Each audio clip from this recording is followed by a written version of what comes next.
Euranet Plus Panorama is a weekly review of European news broadcast by our network of EU radio stations. On Monday, the 8th of July, a new right-wing force emerged in the European Parliament. But will this wannabe powerhouse have any real power? Chaired by Jordan Bardella of France's National Rally Party and comprising a dozen other far-right parties from across the bloc, including Viktor Orban's Fidesz party in Hungary, Patriots for Europe is now the Parliament's number 3 group in terms of size. With 84 members, it's overtaken Giorgia Meloni's European Conservatives and Reformists. Most of Patriot for Europe's members previously belonged to the now defunct Identity and Democracy group, but a few have moved across from the marginally more moderate ECR. Others, like Fidesz, were floating parties. The fledgling group, made up of parties that are generally considered anti-European, will focus on fighting the transfer of new powers to the EU, the Green Deal and illegal immigration, since they wish to defend Europe's Judeo-Christian roots, quote-unquote.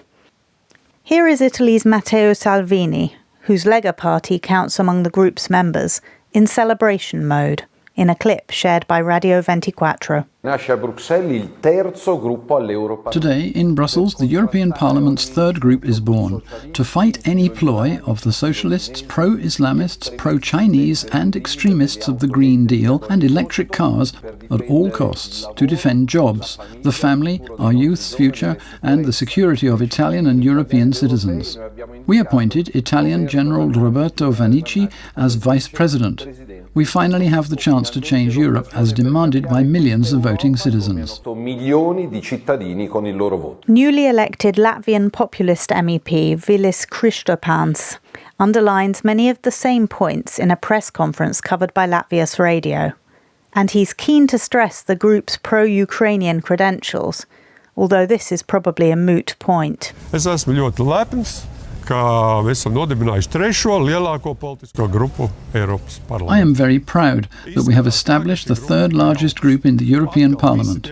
This group looks set to grow. All the same points I promised voters: absolutely sovereign states, fighting red tape, curbing migration, revising the Green Deal, and, above all, I think it is the only political group that will have completely free votes. Sovereign MEPs from sovereign states. And, the last thing, when I asked questions about Ukraine, the answer was unequivocally that we support Ukraine. It is a right-wing and strong group. They are not some kind of fringe. It will be an alternative to the political group of the European People's Party, and it will only grow. And finally, a normal right-wing politics will try to fight against the left-liberal and bureaucracy-ridden European Union.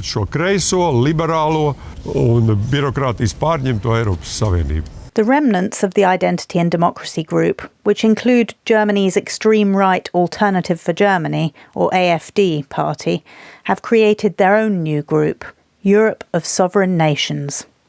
While the two new groups hope to make their mark in the European Parliament, working together and with the ECR group where possible, pro-European voices around the bloc are calling for them to be kept out of positions of influence.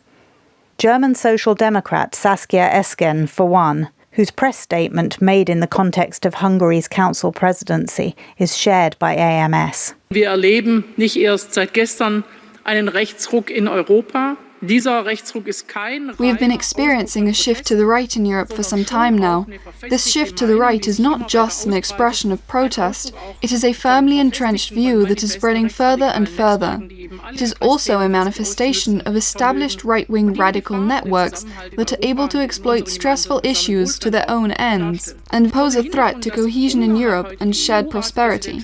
And Viktor Orban has just this weekend, together with the Austrian Freedom Party and the Czech ANO Party, founded the Patriots for Europe faction, which seeks to become the largest faction of right-wing forces in Europe, this according to Mr. Orban, and aims to reduce the EU to a loose confederation of states. All democratic and liberal forces in Europe must now oppose this. Müssen jetzt alle demokratischen und freiheitlichen Kräfte in Europa sich entgegenstellen. And Luxembourg's Green MEP Tilly Metz for another. The wishes of voters must be respected, but giving posts to those who want to destroy Europe from the inside, this must be avoided at all costs. The idea behind the so-called cordon sanitaire, says national broadcaster 100.7, is that the posts that would generally be distributed to these two furthest right groups would be allocated to other groups instead. Most of Luxembourg's MEPs welcome this move, while the new groups, unsurprisingly, denounce any such blocking tactics as undemocratic. They also find an ally in newly elected Luxembourgish MEP Fernand Kartheiser, a member of the ECR group. I am absolutely not in favour of this. It is a terribly undemocratic position.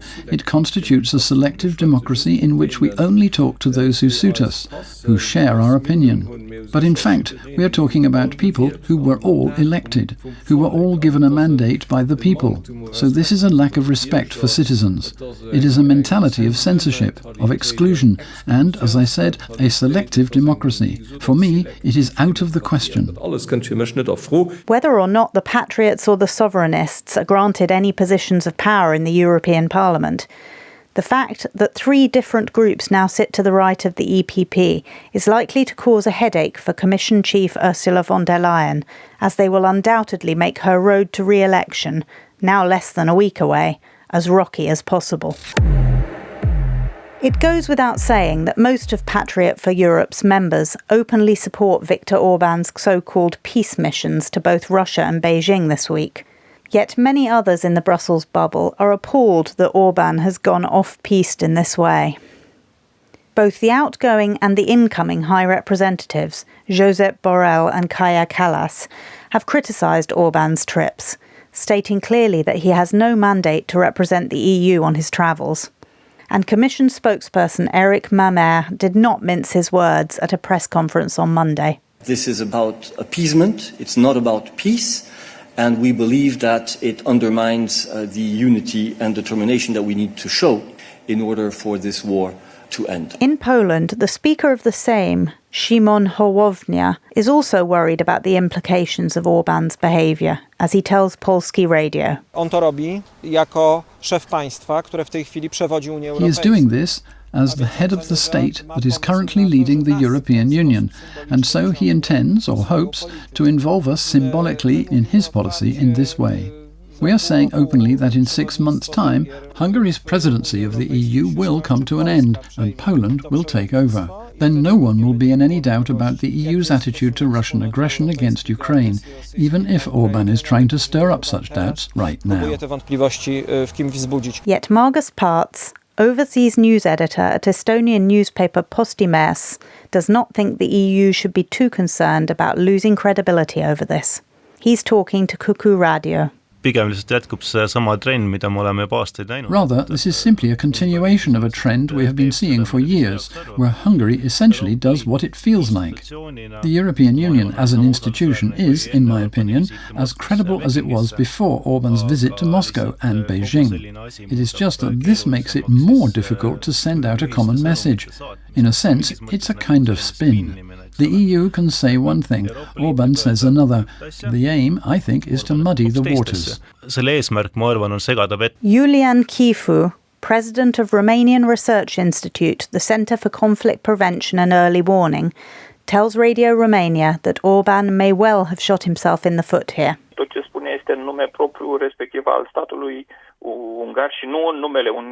Everything he says in his own name, that of the Hungarian state, and not in the name of the European Union, because Viktor Orban did not go there with any mandate, and the fact of holding the rotating presidency does not assume any kind of responsibility or position to be passed on to all other states. In my view, he has unfortunately blown up his own rotating presidency with this visit, and the furious reactions that have come from the Commission, from the Council, from the largest member states, and from the Commission President von der Leyen, all of these underscore the political mistake that he has made. Even if, of course, Viktor Orban is aiming for domestic electoral dividends and not necessarily a relevant external position. neapărat, o poziționare externă relevantă. This notwithstanding, Ellen Boss, a political science professor at Andrassy University, a private German language university in Hungary, stresses in an interview with Bulgarian National Radio that it's high time Brussels clamped down on Budapest. If it does not, she cautions, other European leaders could decide to follow Orban's lead on foreign policy, just like they have in other areas. The European Commission and European leaders have been too patient with Hungary for too long and have reacted too late to the processes here. The result is that a number of other countries are now following in Hungary's footsteps because they have seen that there are no consequences when they trample on democratic values. Look at Giorgia Meloni's justice reform in Italy. It is a copy of what happened in Hungary. Look at the dissolution of the public media in Slovakia, which also follows the Hungarian playbook. So we'll sign off there. Thanks for listening. Come back again next week for another tour around the Euranet Plus network.